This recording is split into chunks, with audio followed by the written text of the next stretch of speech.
नमस्कार दोस्तों, notification of MP में आपका बहुत बहुत स्वागत है। भोपाल स्मारक अस्पताल एवं अनुसंधान केंद्र Bhopal memorial hospital and research centre जो कि अफिलेटेड बाय आईसीएमआर और ministry of department of health research, इससे अफिलेटेड है। Government of India affiliated by MP medical science university से भी ये अफिलेटेड है।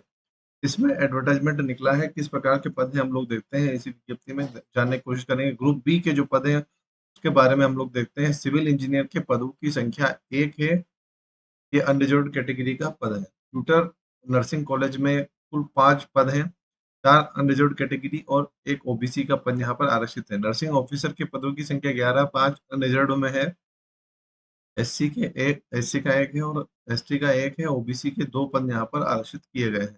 मेडिकल रिकॉर्ड ऑफिसर के पदों की संख्या एक है, एक पद जो है अनारक्षित श्रेणी के लिए यहाँ पर आ- आरक्षित है। असिस्टेंट अकाउंट ऑफिसर के पदों की संख्या एक है, एक पद अनारक्षित का है। वार्डन में एक पद वो अनरिजर्व्ड कैटेगरी। परफ्यूशनिस्ट का एक पद है और ये भी अनरिजर्व्ड कैटेगरी। डाइटिशियन के पदों की संख्या एक है और इसमें भी एक जो है अनारक्षित का पद है। साइकेट्रिक टेक्नीशियन के पदों की संख्या एक, unreserved category. Medical social worker की कुल 3 पद हैं, 2 पद जो है अनारक्षित के लिए और एक पद ओबीसी का यहाँ पर आरक्षित किया गया है। कुल पदों की संख्या 26 है, इसमें से अनरिजर्व्ड कैटेगरी के 18, एससी का एक है और एसटी का एक और ओबीसी के 4 पद हैं। तो ईडब्ल्यूएस के पदों की संख्या 2 है। ये नर्सिंग ऑफिसर में ईडब्ल्यूएस के 2 पद आरक्षित किए गए हैं। इसी प्रकार से आप देखेंगे ग्रुप सी के जो पद हैं, ग्रुप सी में सह चिकित्सकीय संवर्ग होता है ये। उसमें किस प्रकार से पदों की संख्या निर्धारित की गई है। टेक्नीशियन नॉन मेडिकल में एक पद है अनारक्षित का निश्चित किया गया है। पैथोलॉजी टेक्नीशियन मेडिकल में, पैथोलॉजी में, ट्रांसफ्यूजन मेडिसिन में भी अनरिजर्व्ड का एक पद है। ऑप्थेल्मोलॉजी में एससी का एक पद, पल्मोनरी मेडिसिन में एक पद, रेडियोग्राफर में एक पद और मैनीफोल्ड यानी कि मैनीफोल्ड भी एक टेक्निक होती है, उसके अंदर भी 2 पद हैं, एक ओबीसी का और एक अनरिजर्व्ड कैटेगरी का। इस प्रकार से कुल पदों की संख्या 7 है। यहाँ पर 4 अनारक्षित के पद हैं, एक एससी का पद है और ओबीसी का एक पद है और इसी प्रकार ईडब्ल्यूएस श्रेणी में एक पद है। जो पैथोलॉजी का है वो ईडब्ल्यूएस श्रेणी का है। इस प्रकार से आप देखेंगे एससी का एक पद कहाँ है, एससी का एक पद ये रहा और ऑप्थेल्मोलॉजी के लिए वो निर्धारित किया गया है। पल्मोनरी मेडिसिन में एक पद अनरिजर्व्ड कैटेगरी में, तो यहाँ पर आप देखेंगे 4 में से एक पद पल्मोनरी मेडिसिन में जाएगा। फार्मासिस्ट के कुल पदों की संख्या एक है, अनरिजर्व्ड कैटेगरी में एक पद निर्धारित किया गया है। स्टोर कीपर में एक पद और एक पद भी अनरिजर्व्ड कैटेगरी। पर्सनल असिस्टेंट में कुल पदों की संख्या 5 है, यहाँ पर अनरिजर्व्ड कैटेगरी में 3 पद हैं। इसी प्रकार से आप देखेंगे एससी का एक पद, एसटी का एक पद। इस प्रकार कुल पदों की संख्या 5 है। कुक में कुल पदों की संख्या एक है, अनरिजर्व्ड कैटेगरी। अटेंडेंट मेडिकल में 4 पद अनरिजर्व्ड कैटेगरी और 3 पद जो है आपका कुल पदों की संख्या 4 है, उसमें से 3 पद जो है आपका अनरिजर्व्ड कैटेगरी के लिए निर्धारित किया गया है। तो इस प्रकार कुल पदों की संख्या ग्रुप सी में 20 पद हैं और ऊपर जो देखेंगे हम लोग कुल पदों की संख्या 26 है। तो इस प्रकार 46 पोस्ट यहाँ पर कुल निकली हुई है। इस प्रकार सिविल इंजीनियर में किस प्रकार से शैक्षणिक अर्हता चाहिए। बैचलर डिग्री इन इंजीनियरिंग या सिविल में आपका डिप्लोमा या इंजीनियरिंग होना चाहिए। Degree in civil engineering from civil engineering में आपकी बैचलर डिग्री होना चाहिए, डिप्लोमा नहीं चाहिएगा। जो है बैचलर डिग्री यहाँ पर मांगी गई है। 30 वर्ष आयु सीमा निर्धारित की गई है। एससी एसटी ओबीसी को 5 वर्ष की यहाँ पर छूट रहेंगी। ट्यूटर नर्सिंग कॉलेज यहाँ पर not exceeding 30 years. Master degree in science as per the Indian nursing council, यानी कि एमएससी नर्सिंग होना चाहिए। Registered as a nurse with Indian nursing council और स्टेट नर्सिंग काउंसिल। लेवल 7 है यहाँ पर, जो 44,900 से 1,42,400 यहाँ पर वेतनमान रहेगा। नर्सिंग ऑफिसर के कुल पदों की संख्या आप देखेंगे यहाँ पर तो 11 पद है और bachelor bachelor of science honours in nursing from BSc nursing होना चाहिए या फिर regular course in BSc nursing. यहाँ पर BSc nursing, post basic nursing वगैरह सारा दिया गया है। डिप्लोमा इन नर्सिंग वगैरह तो आप देख लीजिएगा। नॉट एक्सीडिंग 30 वर्ष से कम आयु सीमा यहाँ पर मांगी गई। मेडिकल रिकॉर्ड ऑफिसर की कुल पदों की संख्या एक है। Bachelor degree from a recognised university, diploma in medical record technology from a recognised university or institution, यानी कि 1 साल का ये डिप्लोमा या सर्टिफिकेट कोर्स होता है। तो वो होना अनिवार्य रूप से मांगा गया है। 2 वर्ष का अनुभव यहाँ पर मेडिकल रिकॉर्ड कीपिंग का मांगा गया है। 30 वर्ष से अधिक आयु सीमा यहाँ पर नहीं चाहिए रहेंगी। असिस्टेंट अकाउंट ऑफिसर में कुल पदों की संख्या एक, मैंने आपको पहले ही बता दिया। Degree from a recognised university, 2 year experience in cash account and budget work in a government office or public sector undertaking, autonomous body or statutory body, not exceeding 30 years.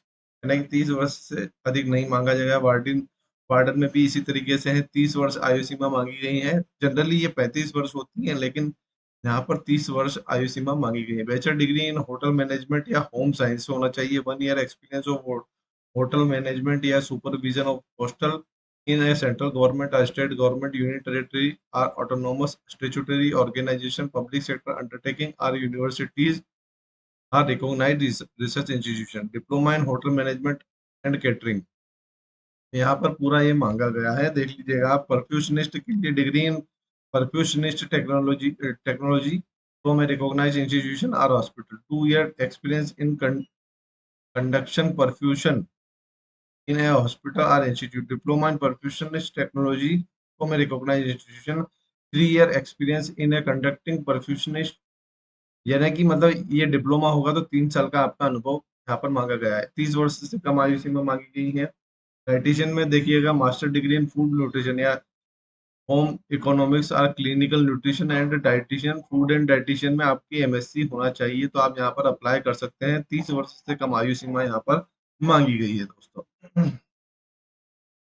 Psychiatric technician में bachelor degree in psychology from a recognised university और institution with 2 year experience working in psychiatric technician, 100 bedded hospital from a central government और state government union territory और autonomous body statutory organisation और public sector. मतलब यहाँ पर 2 वर्ष का आपको कार्य अनुभव चाहिए रहेगा बैचलर डिग्री के बाद, और नॉट एक्सीडिंग 30 ईयर्स से यहाँ पर 35,400 से 1,12,400 यहाँ पर आपको वेतन बैंड प्राप्त होगा। मेडिकल सोशल वर्कर में बैचलर डिग्री इन सोशोलॉजी या रिकॉग्नाइज्ड यूनिवर्सिटी या डिग्री इन एनी डिसिप्लिन, यानी कि यदि किसी भी डिसिप्लिन में आपका डिग्री है तो आपको या तो एमएसडब्ल्यू होना चाहिए या फिर डीएसडब्ल्यू करके भी एक कोर्स चलता है, वो होना चाहिए।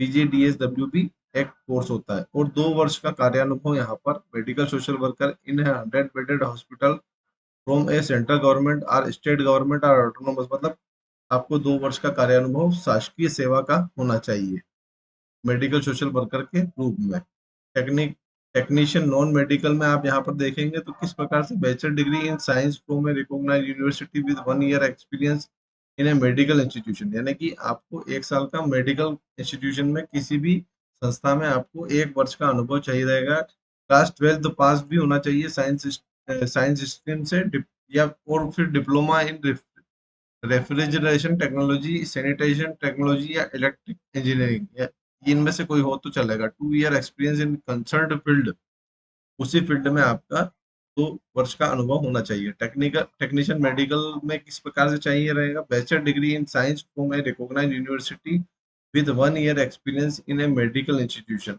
और 12th passed science stream and diploma in relevant subject. Operation OT technician optometry में होना चाहिए, मेडिकल लेबोरेटरी एमएलटी होना चाहिए, रेस्पिरेटरी होना चाहिए, रेडियोग्राफी या रेडियो इमेजिंग टेक्नोलॉजी होना चाहिए। जो 7 पद हैं उनमें से ही इस प्रकार से पद जो है देखिएगा, पैथोलॉजी का एक पद है, ट्रांसफ्यूजन मेडिसिन का एक पद है, इसी प्रकार ऑप्थेल्मोलॉजी का एक पद है।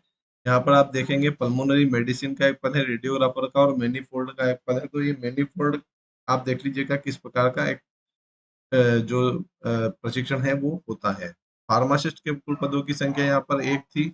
एससी का ही एक पद यहाँ पर आरक्षित किया गया है। एससी में एक पद है, ऊपर अगर कुछ गलती हो गई हो तो आप देख लीजिएगा।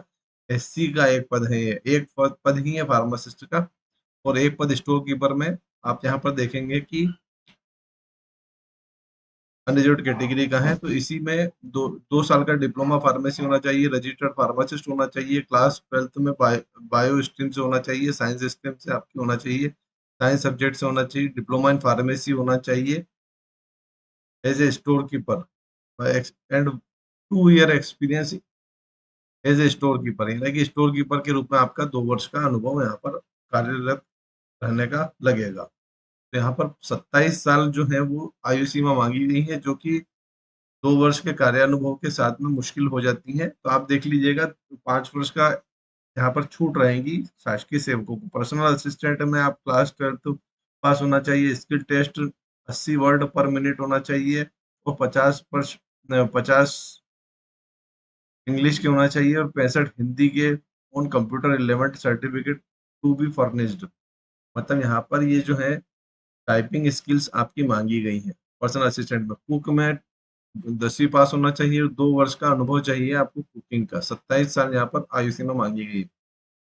अटेंडेंट में कुल पदों की संख्या आपने देखा होगा 4 है। एक ईडब्ल्यूएस का अनरिजर्व के 3, कक्षा 12वीं पास होना चाहिए, साइंस स्ट्रीम से, और 27 साल से कम वर्ष के उम्मीदवार इसमें आप लोगों के लिए क्वालिफायर रहेंगे। जनरल इंस्ट्रक्शंस भी आप लोग पढ़ लीजिएगा, इसका पीडीएफ मैं अवेलेबल करा रहा हूँ।